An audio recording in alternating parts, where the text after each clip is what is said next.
Okay, this video I'll talk about Africa and the origins of assassins. So as the secret societies and war temples of Set continued, so did the assassins. You had the different heads of different assassin cults that took place. You had the Musyaf branch of the assassins, which was taken over by Mamluk Sultan Baybars in 1273. Remember, the origin of the assassins is slightly before the Crusades, around 1083, 1053. So, what was happening? Even Marco Polo mentions the assassins. Okay? You had Grand Masters like Hassani Saba. Understand what is going on here. There was Grand Masters Ibn Battuta in the 14th century. He's the one who made the fixed rate for the pay per murder. Remember, you had Murder Inc. and the Mafia. You had Al-Qaeda, Bin Laden, Zabrinsky with Bin Laden. So it is the secret societies training the secret societies members of a certain religion to work on their behalf. They're perverting the religion. It is more than just the black man's history that's being co-opted and stolen. It is the Arabs. It is some of the Asians as well, as the secret societies infiltrate their culture and retell their history through the lens of the secret societies and establish buildings using the concepts of feng shui and the concepts of tai chi and karate and the concepts of the ancient Egyptian temples and the Babylonian mysteries. Now, we go on to Iran and Persia, the Persian mysteries. Where were the assassins? In Syria, in Persia. Okay? Why were they there? Because the Aryan secret societies were there, which evolved into the Tool Society, etc. So we go on. We talk about Hassan-i-Sabah.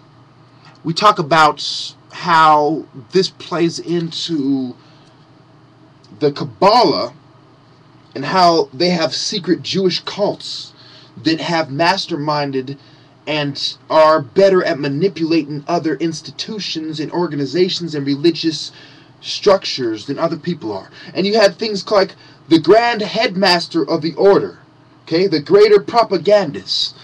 It's also known, as I went through the different sites to see if anything contradicted what I said, everything went along with what I said, from Wikipedia to the encyclopedia, from history.com of different countries to the different countries' tour sites, okay? Now, even Tour Egypt, one of my favorite sites, touches on it a bit. Now, we go on to, they had ranks in the assassins, just like you had ranks in the Masonry. Masonry, in a way, is a financial assassins of America. They are assassins in their own right. Now, if we go on to talk about how these people had to have certain qualities, and how in Masonry you have to be an upright individual and possess certain qualities, an individual who is educated, etc. So we go on to talk about the Hashishans and how the Arabs were smoking hash and how that evolved into the different secret society rituals. Like even in Christianity and Mass, you drink wine. So it's certain intoxicants that are also going into the equation. Like Jordan Maxwell mentioned that the hats of the rabbis were also mushrooms, and they take psychedelic mushrooms, and they have a religious experience, helps them transcend the body and to float in the spiritual realm. And the Rastafarians smoking weed and etc., etc. Well, the Hashishans, they smoked hash and they did assassins. Now, you have to understand that the Egyptians also used the term Hashishin in the 30s when they were referring to people who were being riotous, and they also used hashish, just like in Afghanistan.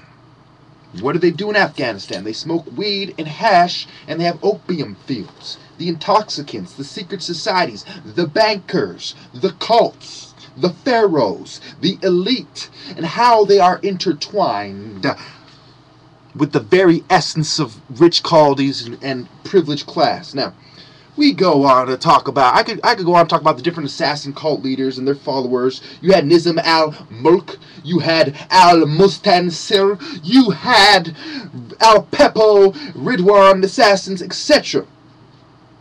You had the Syrian assassins, of course, the Ibn al-Kashab,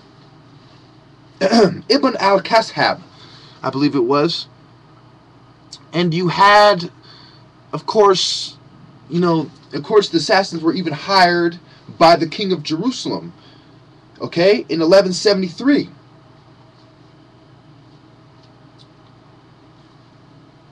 So you have to understand that the Christians were known for negotiating with the assassins and using the assassins as a third party to bring in their interests domestically and abroad. And so this is history repeating itself. Mongol warlords used assassins. Europeans used assassins. The king of Jerusalem used assassins. History repeats itself. I got about 4 minutes to explore a little bit more with you about how history repeats itself, and how the spread of Islam was a threat in Europe and in Africa as well. As someone pointed out to me, that they used to put the Jews in a plane and dump them into the ocean and time how long it would take them to drown. So the experiments of the people in power and the lengths they'll go to accomplish their agenda knows no bounds, none. Okay, understand how the military methods and techniques that were used by the Nizari Ismaili state was applied, and how they had strongholds, and how they used assassins abroad and preferred defense, and how the Grand Masters like Imam Rukin, and how you had the Rukins in Chicago, but I'm not going to get into that, the El Rukins. That's a slightly different, but it's somewhat the same idea. Now, we go on to, I could talk about historians. How long do I got? I got 2 minutes or 3 minutes. I could talk about historians, Al-Hamawi, and how it plays into the Nizari state and empire that I was talking about, and how the Kingdom of Hungary were using mercenaries, and how this plays into the assassins, and how the assassins didn't necessarily die out, they evolved, and how the Templars didn't die out, they evolved. How the use of hash, like, did people stop smoking hash, or did it evolve? Did empires cease to exist, or did they evolve? Did the Native Americans cease to exist, or did they evolve into these white people with some native genes, and they want to claim that they're more native than they actually are because they seek to connect with their roots, their past? Okay? A lot of you might wonder, why am I showing you a map of Africa when I'm talking about Islam? Because there's more African Muslims than there are Arab Muslims.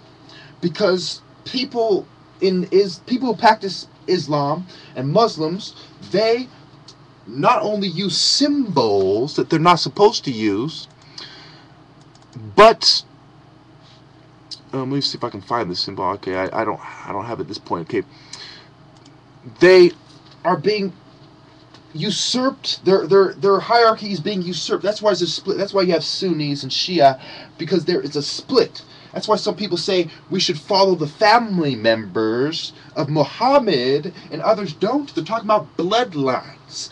Bloodlines, symbols, these are the things that cause the split. Banking, power struggle, these are the things that cause the split. War, profiteering, these are the things that cause the split. So remember, Syria and Iraq, Babylon, Iran, Persia. These are the places where people like the Indians and the Vietnamese and the people in Laos and the Cambodians.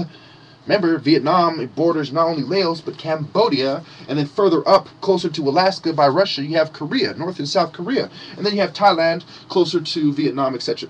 Closer to Cambodia, Laos, blah, blah, blah. Now, you have the Thai fighters in Thailand. You have the Korean fighters.